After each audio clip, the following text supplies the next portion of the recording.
بسم اللہ الرحمن الرحیم، السلام علیکم۔ پروگرام مقابل میں دیکھنے والوں کو میرے اور ہارون صاحب کی طرف سے ہم خوش آمدید کہیں گے۔ سانحہ مری کے حوالے سے تو بہت تفصیل کے ساتھ آج بھی اپنے پروگرام مقابل میں ہم لوگ گفتگو کریں گے، مگر اس کے ساتھ ساتھ افسوس کی بات یہ ہے کہ یہ بہت بڑا سانحہ ہے، پورے قوم اس کے اوپر غمزدہ ہے، مگر پاکستان کی جو سیاسی جماعتیں ہیں وہ آج بھی اس سانحے کو لے کر یا ملک کی تمام تر صورتحال کو لے کر صرف اپنی سیاست کو چمکا رہی ہیں۔ سیاست کے اندر کیا کچھ ہو رہا ہے، منی بجٹ بھی پیش ہونے جا رہا ہے کل، مگر بڑی توقع ہے کہ دو بڑے اہم لیڈر جو ہیں ان کی ملاقات ہو سکتی ہے۔ منی بجٹ کے حوالے سے اپوزیشن کل کے حوالے سے کیا لاہے عمل بنا رہی ہے، اس کے اوپر بھی ہارون صاحب کا تجزیہ لیں گے۔ مری کے حوالے سے بات ہوگی، مگر اس کے ساتھ ساتھ پاکستان کی معیشت کی زبوں حالی کی بھی ایک داستان اپنے دیکھنے والوں کے سامنے آج ہم رکھیں گے۔ ہارون صاحب، سیاست، اب بات ہے کہ مجھے مری سانے سے شروع کرنا چاہیے، مگر ہارون صاحب مجھے سیاسی پارٹیاں سیاست نہیں، مری سانے پہ تو ہم نے زیادہ تفصیل سے بات کرنی ہے۔ بات یہ ہے کہ کوئی پولیٹیکل ڈیولپمنٹ نہیں ہے، بلاول بھٹو خاص بلاول بھٹو کی اور ملاقات ہوگی نواز شہباز شریف کی، کوئی ڈیولپمنٹ ہے ہی نہیں۔ بات یہ ہے کہ وہ کہتے ہیں ہم منی بجٹ روکنے کی کوشش کریں گے۔ 148 آپ کے ارکان کی تعداد ہے، تو گنجی نہ آئے گی کیا تو نچوڑے گی کیا؟ جب وہ اس سے تو نہیں روک سکتے نا، آپ کی اتنی تعداد ہی نہیں ہے کہ آپ اس کو روک سکیں۔ آپ یہ مبالغہ رہی کیوں کرتے ہیں؟ ویسے ہمارا چلن ہے مبالغہ رہی سیاست میں۔ صرف ایک صورت ہے کہ کاف لیگ اور ایم کیو ایم کا ساتھ دیں اور جہانگیر ترین کا ساتھ دیں، اس کا تو کوئی سوال ہی پیدا نہیں ہوتا۔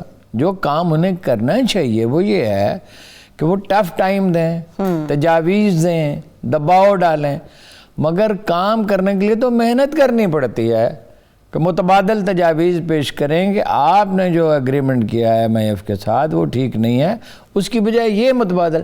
اچھا، یہ وہ بھی جانتے ہیں کہ پاکستان اس قدر بری طرح پھنسا ہوا ہے کہ ایم آئی ایف کے ساتھ یہ معاہدہ کرنے کے سوا کوئی چارہ نہیں تھا، حالات بہت خراب ہیں۔ یہی کام پیپلز پارٹی کرتی رہی ہے، یہی نون لیگ کرتی رہی ہے۔ تو لیکن یہ ہے کہ چونکہ وہ ذمہ دار حکومت کو ٹھہرانا ہے ہر معاملے میں، تو لہذا یہ میٹنگ کریں گے اور اس پہ دباؤ ڈالیں گے، بس سیاست تو اتنی ہے۔ لیکن اس کا کوئی سوال پیدا نہیں ہوتا۔ مقصد کیا ہے؟ مقصد یہ ہے نفسیاتی دباؤ رکھنا کہ حکومت جو ڈیلیور کر سکتی ہے وہ بھی ڈیلیور نہ کر سکے۔ ایک مسلم لیگی لیڈر نے مجھ سے کہا ہمیں پتہ ہے، آج نہیں، آج سے 2 سال پہلے ہمیں پتہ ہے جو کچھ ہم کر رہے ہیں ملک کی اکانومی کو تباہ کر دے گا، لیکن ہم کیا کریں؟ ہم نے عمران خان کو ہٹانا۔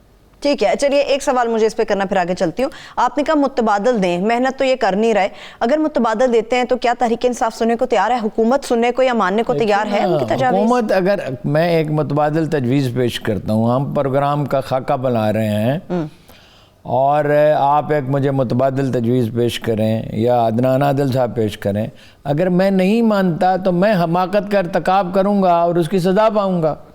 اگر وہ تجویز آپ کی درست ہے، شرط یہ کہ درست ہو، مگر یہ تو سوال ہی نہیں ہے نا، اصلاح تو مطلوب ہی نہیں ہے۔ مطلوب کیا ہے کہ عمران خان صاحب جائیں، اور عمران خان صاحب کو بھی اصلاح مطلوب نہیں تھی۔ جب انہوں نے دھرنا دیا تھا ان کو مطلوب یہ تھا کہ نواز شریف صاحب اپنے گھر جائیں، جو کہ وہ اس وقت نہیں جا سکتے تھے۔ ان کو بتایا گیا کہ حکومت آنے کے 1 سال کے بعد ایجیٹیشن کے ذریعے اسے برطرف نہیں کیا جا سکتا، مگر وہ 5 آدمی جو ان کے پیچھے تھے، جو سب جانتے ہیں کہ کون تھے، انہوں نے کہا بالکل نہیں، چلے جائیں گے، اور انہوں نے کہا کل امپائر انگلی اٹھائے گا۔ امپائر نے کیا انگلی اٹھانی تھی؟ The day one I told him، نہ کوئی امپائر ہے نہ کوئی انگلی اٹھائے گا۔ The day one I wrote a message to Asad Umar, Khakwani صاحب، اپنا جہانگیر ترین، اپنا عارف علوی، کہ this is a historical opportunity۔ آپ شہباز شریف کے استعفے کے لیے وہ تیار ہے وقتی طور پہ، یعنی کہ وہ الگ ہو جائیں، اور وہ فوج تحقیقات کی ضمانت دینے کے لیے تیار ہے کہ بالکل صحیح تحقیقات ہوگی۔ It will be a historical achievement, do it۔ انہوں نے کہا، جنرل راحیل شریف نے کہا کہ ہم تیار ہیں اس کے لیے کہ تحقیقات کرا دیں گے صاف ستھری۔ اچھا، ظاہر ہے جب فوج ضمانت دیتی تو اس کو اپنی عزت کی شفافیت کی بات ہوتی ہے۔ انہوں نے کہا نو نواز شریف صاحب استعفیٰ دیں، تو استعفیٰ تو وہ نہیں دے سکتے تھے، کیوں دیتے استعفیٰ؟ ٹھیک ہے، امپائر کی انگلی کی آپ نے بات کی ہارون صاحب، مری کا جو سانحہ پیش آیا اس کے بعد تو کہا جا رہا ہے بیڈ گورننس اتنی ہے کہ لکھا جا چکا کہ حکومت اب جانے والی کسی بھی وقت چلی جائے گی. اب حکومت نہیں، حکومت نہیں جا رہی ہمارے. ہم دیکھیں نا، ہم اندازے لگاتے ہیں نا، حکومت کبھی اس طرح گئی ہی نہیں ہے. یہ واضح پوائنٹ ہے کہ اسٹیبلشمنٹ کی مدد کے بغیر نہیں جا سکتی، یا طویل ایجیٹیشن. وہ آپ نے دیکھا اس کی ان میں صلاحیت نہیں ہے، دباؤ رکھنا ہے اس پر. ٹھیک ہے. اچھا، تو کیا آپ یہ مانتے ہیں کہ حکومت گڈ گورننس کی طرف جا رہی ہے؟ بیڈ گورننس ہے ملک کے اندر، سسٹم کیا ہے، کیا نہ چل رہا ہے؟ گڈ گورننس نہ بیڈ گورننس، گورننس ہی نہیں ہے. ویسے بیڈ گورننس کا میں نے ایک ترجمہ کیا ہے بد حکومتی. ٹھیک ہے جی، یہ حکومت ہے کہاں؟ جب ٹی ایل پی کے مظاہروں میں 10 پولیس والے قتل ہو گئے، اس کے بعد یہ پولیس رہ گئی. جب علامہ طاہر القادری کے کارکنوں نے پولیس والوں کو مارا تھا، پیٹا تھا، اور حکومت کچھ نہیں کر سکی تھی. یعنی یہ ٹھیک ہے کہ جو ماڈل ٹاؤن میں قتل عام ہوا تھا اس کی تحقیقات ہونی چاہیے. اس کا علاج یہ نہیں تھا کہ راولپنڈی میں پولیس والوں کو مارا جائے. حکومت کی رٹ تو کہیں ہے ہی نہیں. دیکھیے بر صغیر کی تاریخ کا سبق کیا ہے. افسوس کہ نہ کوئی تاریخ پڑھتا ہے، نہ کوئی سیاسی حرکیات سے آشنا. ہم بھی نہیں، میرا کوئی دعویٰ استغفر اللہ، میں یہ نہیں کہہ رہا کہ میں بہت تاریخ پڑھتا ہوں اور میں سیاسی حرکیات کو بہت سمجھا. کوشش کرتے ہیں تھوڑی سی. بر صغیر کو ہمیشہ آئرن ہینڈ سے گورن کیا گیا ہے، سختی کے ساتھ. سختی سے مراد یہ نہیں ہے کہ عام لوگوں کے ساتھ سختی کی جائے، مجرموں کے ساتھ سختی. اب ذخیرہ اندوزی ہو رہی ہے نا، اس پہ بات کرتے ہیں. کھاد کی ذخیرہ اندوزی ہوئی جی، کھاد تو زیادہ تھی، کم نہیں تھی، زیادہ تھی. چینی کے معاملے میں یہ ہوا، گندم کے معاملے میں یہ ہوا. نہ گندم کم تھی، نہ چینی کم تھی، نہ کھاد کم. یہ بد حکومتی نہیں ہے، حکومت ہے ہی نہیں. یعنی یہ نچلی ترین سطح پہ چلی گئی ہے. اس کو آئرن ہینڈ سے گورن کرنا ہوتا ہے، نہایت سختی کے ساتھ. یعنی مجرم بچ کے نہ جائے. 95% ریٹ ہے برطانیہ میں مجرموں کی سزا کا، اور ایک پاکستانی نے ٹیک اوور کیا تو جیسے پاکستانیوں کا مزاج ہے. ایک پاکستانی یاد نہیں، یعنی برٹش سٹیزن تھا، لندن پولیس کی سربراہی سنبھالی 6-7 سال پہلے کا واقعہ. 8 سال ہوئے ہوں گے، اتنا تو یاد نہیں رہتا. تو جب پہلی میٹنگ میں جیسے پاکستانی کا مزاج، اوہ یہ تو بہت کم ہے، 95%، 5% آدمی بچے، یہ کیسے ہو سکتا ہے؟ انہوں نے کہا سر 95% سے 96% ہو سکتا ہے، بہت کوشش کر کے. 100% تو ہو ہی نہیں سکتا، دنیا میں کبھی ہوا ہی نہیں ہے. پاکستان میں کیا ہے؟ 5%. 95% ہے ہی نہیں. 95% مجرم یا ملزم بچ نکلتے ہیں. عمران خان نے اپنی کتاب میں لکھا ہے، خود بھول گئے لکھ کر، جیلوں میں آدھے قیدی بے گناہ ہیں. اچھا چلیے، بعد حکومتی کی آپ نے بات کی، بیڈ گورننس کی آپ نے بات کی. ہم تمام سیاسی جماعتوں کو سامنے رکھ کے بات کر لیتے ہیں. سب سے پہلے پیپلز پارٹی کی بات کر لیتے ہیں. کسی پارٹی کے الگ الگ کیا بات کرنی ہے؟ جمہوریت کی بنیاد ہے اچھی سیاسی جماعتیں جو لوگوں کو ایجوکیٹ کریں، جو نیچے سے اوپر تک انتخابات ہوں. جیسے میں ہمیشہ عرض کرتا ہوں، ہر حلقے میں یہ حلقہ ہے جہاں ہم بیٹھے ہیں، یہاں سے MNA کا ٹکٹ دینا ہے، 2 یا 3 MPs کو ٹکٹ دینا ہے. اپنے ورکروں سے پوچھیں، اپنے ورکروں میں سے ڈیلیگیٹ منتخب کریں، ان سے پوچھیں، ڈسکشن کے بعد جو اچھا امیدوار اس کو چن لیں. ہوتا کیا ہے؟ ہوتا یہ کہ رائے ونڈ میں بیٹھ کے فیصلہ ہوتا ہے.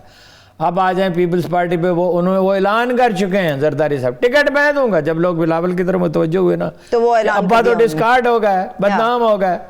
انہوں نے کہا ٹکٹ تو میں نے دینے ہیں، بلاول کی طرف کدھر جاتے. اور جلسہ عام میں کہا ابھی یہ میچور نہیں ہے. عمران خان صاحب نے ٹھیک یہی فکرہ کہا، میں خود اس دفعہ میں خود ٹکٹ دوں گا. اللہ اکبر! آپ کے پاس کوئی سپر کمپیوٹر ہے اور آپ کوئی جینیس ہیں، آئنسٹائن ہے سیاست. سپر ہیرو تو ہیں جن کی کمیٹی بنائی ہوئی. نہیں، سپر ہیرو کا کمیٹی کیا؟ ان کمیٹی والوں کو سب کو میں جانتا ہوں. ان کو کوئی کسی سٹور کا جنرل مینیجر نہ رکھے، ان میں سے آدھے سے زیادہ ایسے ہیں. تو ان کو کوئی 5,000 روپے ادھار نہ دے تو کیا بات ہے؟ وہ کمیٹی کی بات. اچھا آ جائیں، پیپلز پارٹی ہو گئی، نون لیگ ہو گئی. اچھا نون لیگ کیا ہے؟ والد صاحب ہیں، صاحبزادی ہیں، ان کے بھائی ہیں اور بھتیجا. ابھی کہاں بھتیجے؟ تو ابھی کہاں، ابھی نہیں، ابھی نواسا آئے گا. اچھا ANP کیا ہے؟ باچا خان، عبدالولی خان، نسیم ولی خان، اسفندیار، آگے اس کی اپنی اگلی نسل آئے گی. جمعیت علماء اسلام کیا ہے؟ مفتی محمود صاحب تھے، ان کے صاحبزادے جی. اس کے بعد اب ان کے صاحبزادے آ چکے ہیں اسمبلی میں. جی. تیسری نسل. ایم کیو ایم کیا ہے؟ ایک آدمی راہ کا ایجنٹ، وہ بھی بعد میں خود ہی انہوں نے مان لیا کہ یہ تو آدمی اس قابل نہیں ہے، اس کو نکال پھینکا انہوں نے. اور وہ جس کو چاہے نہ تو وہ مارتا تھا انہیں فزیکلی، اپنے کارکنوں کے تھپڑ مارے ان کو. اس نے تقریر کی ان کے خلاف، تم چائنا کٹنگ کرتے ہو، تم یہ کرتے ہو، تم یہ کرتے ہو، اپنے آدمیوں کو کہہ رہے. پختونخوا ملی عوامی پارٹی ان کے والد صاحب نے بنائی تھی، اب ان کی. سیاسی پارٹیاں کیا اس طرح ہوتی ہیں؟ سیاسی پارٹیاں اس طرح ہوتی ہیں کہ بھائی ایک آدمی آتا ہے، وہ پرفارمنس دیتا ہے یا نہیں دیتا جو کرتا ہے، اس کے بعد دوسرا آدمی آتا ہے، تیسرا آدمی آتا ہے، چوتھا آدمی. پارٹی بھائی ہوتی ہے، انہیریٹنس بھی ہوتی ہے کہیں کہیں. شاذ و نادر، مطلب کینیڈی خاندان تھا، اس میں بھائی کے بعد دوسرے بھائی بھی اہم تھے. اچھا وہاں ہے نہرو تھا، وہاں بر صغیر میں شخصیت پرستی ہے، ٹھیک ہے، لیکن کوئی حد بھی تو چاہیے. مور اوور آپ ٹریننگ ہی نہیں کرتے اپنے کارکنوں کی. آپ کوئی تیاری کر کے اسمبلی میں نہیں جاتے کہ آپ کا آپ کیا کرتے ہیں؟ اسپیکر کا گھیراؤ کر لیا، شور مچایا، کاغذ پھاڑ دیے، چور کہا، ہاں جی. اور وہ کیا کہا تھا خواجہ صاحب نے؟ کوئی شرم ہوتی ہے، کوئی حیا ہوتی ہے کہ جو آپ نے، انہوں نے بھی یہی کہنا شروع کر دیا جب کوئی انہیں موقع ایک دوسرے کو تانوں کے لیے وہ جملہ استعمال ہوتا. صرف تانا زنی، صرف اقتدار کی بھوک، اور کچھ میں اقتدار. عمران خان میں تو ہے اقتدار کی بھوک اور اتنی ہے کہ کوئی حد ہی نہیں. باقی جو ہیں زرداری صاحب ہیں، وہ ہیں مولانا فضل الرحمان میں اقتدار کی بھوک بھی ہے، پیسے کی بھوک بھی ہے. اس میں کوئی شبہ ہی نہیں کہ انہوں نے کرپشن کی، اور بے تحاشا کرپشن. چلیے مان لیا آپ کی تمام باتیں. عمران خان صاحب کیا کرتے ہیں؟ احسان مانی صاحب نے کرکٹ بورڈ میں کون سا کرشمہ دکھایا تھا؟ ان کو گلیات بورڈ کا چیئرمین بنا دیا. اور گلیات میں کیا ہو رہا ہے بھائی؟ وہ انہیں پسند کرتے ہیں، اچھے آدمی ہیں احسان مانی، ڈیفینیٹلی ہے جنٹلمین. اگر پسند کا مطلب یہ لیکن نہیں یہ ہے، پسند کا مطلب یہ تھوڑی نا ہر آدمی کی ایک صلاحیت ہوتی ہے، ہر آدمی کا ایک ہنر ہوتا ہے، اس کو وہ کام دینا چاہیے جو وہ کر سکتا ہے. بالکل صحیح بات ہے. آپ نے سیاسی جماعتوں کی بات کی، کیا عوام بھی ایسے ہی ہوتے ہیں شعور کے بغیر، تعلیم کے بغیر؟ یہی تو لوگ ووٹ دیتے ہیں تو یہ جماعتیں آگے آتی ہیں. عربی کا محاورہ ہے العوام کالانعام، لوگ ریوڑ کی طرح ہوتے ہیں، لوگوں کی تربیت کرنی پڑتی ہے. لوگ وہ تھے جو اپنی بیٹیوں کو زندہ دفن کر دیتے تھے. اس سے بری کوئی کلاس کبھی کسی کو ملی ہوگی جو جناب رسالت میں آپ کو ملی؟ اپنی بیٹیوں کو زندہ دفن کر دیتے تھے. ان میں سے وہ لوگ اٹھے جو تاریخ انسانی کے سب سے اچھے ایڈمنسٹریٹر تھے، تاریخ انسانی کے سب سے اچھے جج تھے، تاریخ انسانی کے سب سے اچھے، بعد میں سائنٹسٹ بھی انہی میں سے پیدا ہوئے. جرنل تو ان میں ایسے تھے، دیر آر 400 جرنلز، 400 جن کی خالد بن ولید نے تربیت کی تھی. ان میں سے ہر شخص، اور جن کی خالد بن ولید نے، جناب خالد بن ولید نے تربیت کی تھی، ان کے علاوہ بھی بہت سارے لوگ تھے. 4000 آدمیوں کے ساتھ عمرو بن العاص کیا تھے؟ ایک آدمی ہے جو اسمال بزنس مین، اس کی ایسی تربیت کی. جناب تربیت کون کر رہا ہے؟ کوئی اپنے کارکنوں کی تربیت کرتا ہے. ایک ہم کہہ سکتے ہیں کہ ان کو سیاسی طور پہ تو مقبولیت کبھی نہیں مل سکی. جماعت اسلامی نے اپنے کارکنوں کی تربیت کی، اب اس کی حالت بھی اچھی نہیں ہے، لیکن وہ گئے وہاں برف بھی ہٹا رہے ہیں، لوگوں کو کھانا بھی دے رہے ہیں. 150 200 جتنے آدمی ہیں، جتنی کیپیسٹی ہے ان کی، جب آپ تربیت کرتے ہیں. انہوں نے تعلیمی ادارے بنائے. جماعت اسلامی جب سیاسی طور پہ ناکام ہو گئی، انہوں نے ہزاروں تعلیمی ادارے بنائے. ووٹ تو انہیں نہیں ملیں گے، جو مرضی کر لیں، جو کہ وہ 80 سال میں نہیں ملے تو اب کیا ملیں گے، لیکن انہوں نے ہزاروں تعلیمی ادارے بنائے.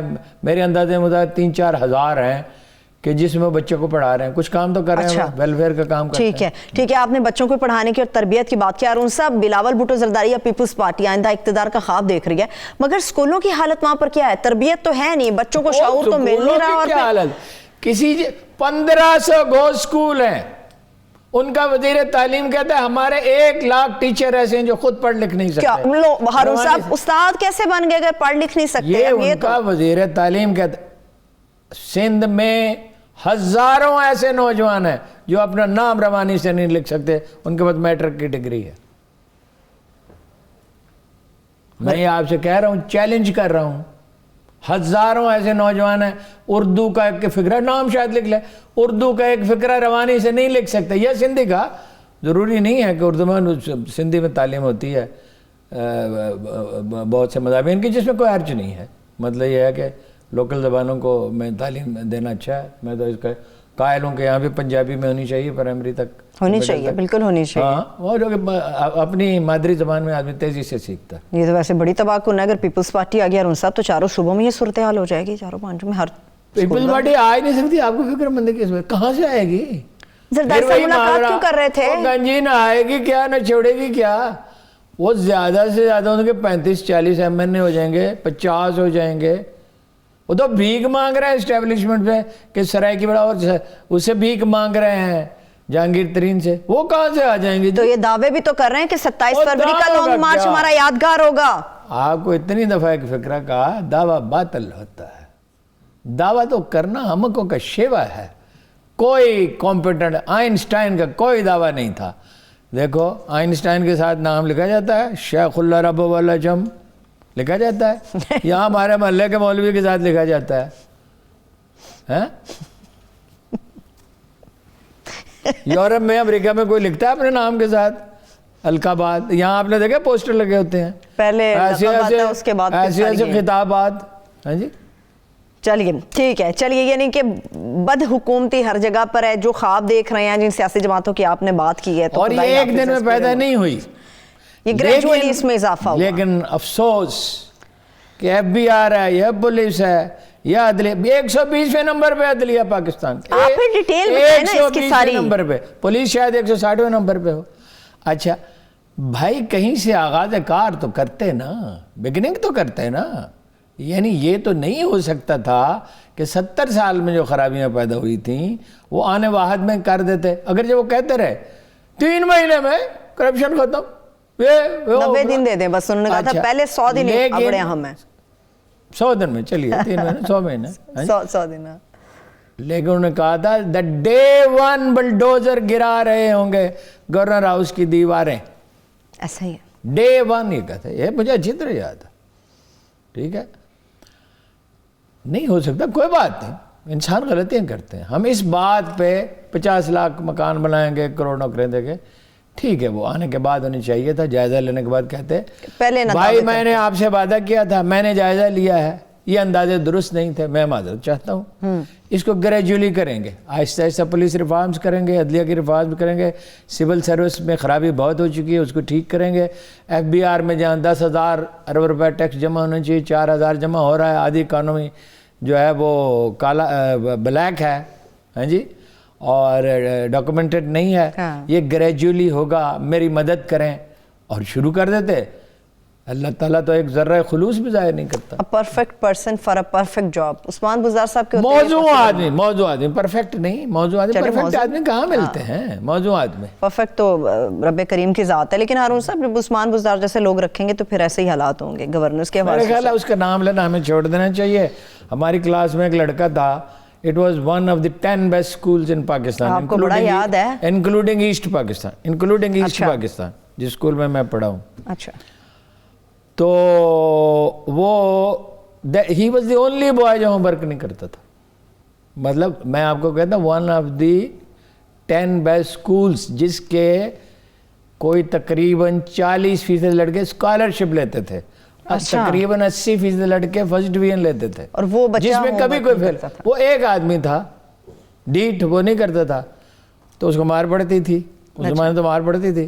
تو ایک دن استاد نے چھڑی اٹھائی، پھر اس نے کرنا۔ آج کے بعد تم آزاد ہو، جو آپ بھی اسی استاد عثمان بزدار کا نام لینا چھوڑ دینا۔ میں ایک سوال کرنا چاہ رہی ہوں، جی کریں۔ ٹھیک ہے، عثمان بزدار صاحب کا نام نہیں لیتی، چلیں، وزیر اعلیٰ پنجاب آج ہیلی کاپٹر پہ انہوں نے سیر کی ہے مری کے اوپر سے، دیکھا ہے کیا حالات و واقعات ہیں، اور انہوں نے جو فیصلہ کام کیا، کرتے ہیں اس پہ داد بھی دیا کریں۔ فیصلہ کیا کہ 2 پارکنگ پلازے بنائے جائیں گے، کہ میرے قتل کے بعد اس نے جفا سے توبہ، ہائے اس زود پشیماں کا پشیمانہ، اللہ اس شخص کو عقل دیتا۔ خان صاحب کی سمجھ میں یہ بات آتی، لاہور اور کراچی کی ہر سڑک پر ٹول پلازا اس کی ہے، پارکنگ پلازوں کی ضرورت ہے۔ پارکنگ کی کوئی جگہ نہیں، 1 لاکھ 33,000 یا 36,000 گاڑیاں مری میں داخل ہوئی. 1,36,000. ٹھیک ہے, ان کو ٹول پلازوں پہ روک دینا چاہیے تھا. درست. لوگوں کا بھی حال کیا ہے, حکومت کی ریٹ بھی نہیں ہے, لوگوں کا حال کیا ہے.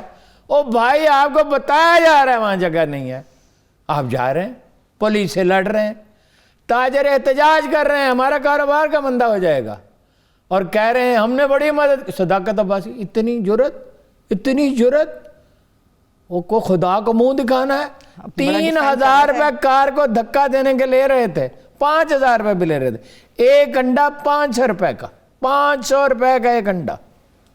40,000 روپے اس کمرے کا کرایہ, کہ جو 7 سٹار ہوٹل کا کرایہ ہوتا ہے 40,000. 5 سٹار ہوٹل سے 2 گنا 3 گنا کرایہ ایک فضول سے کمرے کا. اچھے لوگ بھی, یہ نہیں ہے کہ سارے ہوٹل والے, یہ ایسا تو کبھی ہوتا ہی نہیں سارے لوگ برے ہوں. ہارون صاحب زیادہ کام تو یہ بھی تھا نا, عوام بھی اپنے گھروں کے دروازے کھول دیتی, ایک آدھا کمرے میں کوئی چند خاندان کے لوگ بیٹھ جاتے, تو اس میں کیا بری بات تھی؟ میں بھی کچھ لوگوں نے ضرور, یہ تو ہو نہیں سکتا سارے لوگ برے ہوں, کچھ لوگوں نے کھولے ہوں گے, لیکن ایک مزاج پیدا ہو گیا ہے کہ بھئی زیادہ سے زیادہ پیسے بنائے جائیں. مسلمانوں نے کبھی کاروبار کیا ہی نہیں. کاروبار کرتے تھے ہندو, کاروبار کرتے تھے سکھ. دیر ور اے فیو ڈزن فیملیز مسلمانوں میں تھے جو کراچی میں ہیں, پشاور میں کچھ خاندان ہیں, لاہور میں کچھ خاندان ہے, فیصل آباد میں کچھ خاندان ہے, سیالکوٹ میں ہیں. باقی 95% بزنس میں تو نیا ہے, یہ نو دولتیہ ہے. اس کو پتہ نہیں, راتوں رات امیر بننا چاہتے ہیں. منافع 10% ہوتا ہے, 15% ہو سکتا ہے, 20% ہوتا ہے, 100% نہیں ہوتا. صحیح ہے, ٹھیک ہے. آپ کا کنکلوژن کیا ہے اب یہ جو انسیڈنٹ ہوا مری کا, اس کے اوپر آپ کیا کیلکولیٹ کر رہے ہیں, کیا چیزیں آپ دیکھیں بڑی سادہ بات ہے. آپ کو حکومت کی ریٹ قائم کرنی ہوگی. جو میں نے کہا بر صغیر کو ہمیشہ آئرن ہینڈ سے گورن کیا جاتا ہے, مجرم نہ بچنے پائے. معصوم کو تو اگر آپ تنگ کریں گے تو تباہی آئے گی, لیکن معصوم کو تنگ کیا جاتا ہے. آدھے جیلوں میں جو لوگ ہیں آدھے بے گناہ ہیں جو اپنا مقدمہ نہیں لڑ سکتے. یہ خان صاحب کو جب یہ جیل میں تھے, میں ان سے ملنے کے لیے ڈیرہ غازی خان, تو اس کے بعد ان کی یہ آبزرویشن تھی, انہوں نے وہاں ظاہر ہے اتنے دیر رہے تھے لوگوں سے, آدھے بے گناہوں کے لیے انہوں نے کیا کیا, ایک کمیٹی بناتے جو جائزہ لیتی, کوئی مطلب اس میں وقت لگ جاتا ہے, بے شک 6 مہینے لگ جاتے ہیں. اور جیلوں میں کیا ہوتا ہے آپ کو پتہ ہے, صرف ساہیوال جیل میں ایک سال میں 1 مہینے میں 90 لاکھ روپے رشوت لی جاتی تھی. 1 مہینے یعنی صرف 90 30 لاکھ دن میں. ملاقات کی فیس, اندر سگریٹ لے جانے کی فیس, منشیات لے جانے کی فیس, ہر چیز کی فیس کیا مطلب ہے, رشوت. ٹھیک ہے. فوج کے حوالے سے ہارون صاحب کیا کہیں گے آپ؟ ابھی مری کے اندر ایک ادارہ بچ گیا. ایک ویسے تو یہ انہوں نے تاخیر کی ہے, انہیں فوری طور پہ اپنے دفاتر کھول دینے چاہیے تھے. ٹھیک ہے, اس پہ لوگ تنقید کر رہے ہیں, بالکل صحیح تنقید کر رہے ہیں. ایک ادارہ ہے صرف فوج, اور کوئی ادارہ نہیں ہے. اب جو لوگ تنقید کر رہے ہیں اس میں سے کچھ تو صحیح تنقید کر رہے ہیں کہ بھائی آپ جلدی سے دروازے کھول دیتے, جو بعد میں بھی حکم دیا گیا. دیکھیے جب میں کراچی گیا, کل میں نے آپ کو بتایا تھے تھر کے واقعات, تو کور کمانڈر نے مجھ سے کہا میں نے GH کے حکم کا انتظار نہیں کیا, فوج کو پھیلا دیا تھر میں. ہر پیاسے کو پانی پلا دو, ہر بھوکے کو روٹی کھلا دو, ہر بے آسرا شخص کو دوائی دے دو. ٹھیک ہے, یہ ان کی ٹریننگ ہے. سیاست دانوں کی یہ ٹریننگ نہیں ہے. سول سروس بگڑ چکی ہے, اور یہ پارلیمنٹ ہے. یہ پارلیمنٹ ہے, کیا ہے اس کو پارلیمنٹ کہتے ہیں. یہ جاگیرداروں کا ایک اور زرداروں کا ایک مجمع ہے. مطلب یہ ہے کہ زمیندار جو 16 کروڑ پہ 20 کروڑ پہ 30 کروڑ روپے کا آم کا باغ بکتا ہے, اس پہ کوئی ٹیکس وہ دینے کے لیے تیار نہیں ہے, مرنے مارنے پہ تل جاتا ہے. بھائی اگر میں یہ کہوں کہ بھائی پھر جرنلسٹوں کا بھی ٹیکس معاف کر دیں, ججوں کا بھی معاف کر دیں, یہ کوئی ملک ہے جس میں ججوں کی تنخواہیں جو امریکہ کے برابر ہیں, اور ہیں آپ 120ویں نمبر پہ, کیونکہ جسٹس افتخار چودھری نے ایک دن فیصلہ کر دیا. اب سپریم کورٹ کو کون روک سکتا ہے؟ بھائی آپ کو خود احساس ہونا چاہیے. اگر ایک ڈرائیور کی تنخواہ 20,000 روپے ہے, دوسرے سرکاری محکمے میں 30,000 ہے, وہاں پہ 1 لاکھ روپے ہے سپریم کورٹ میں. جی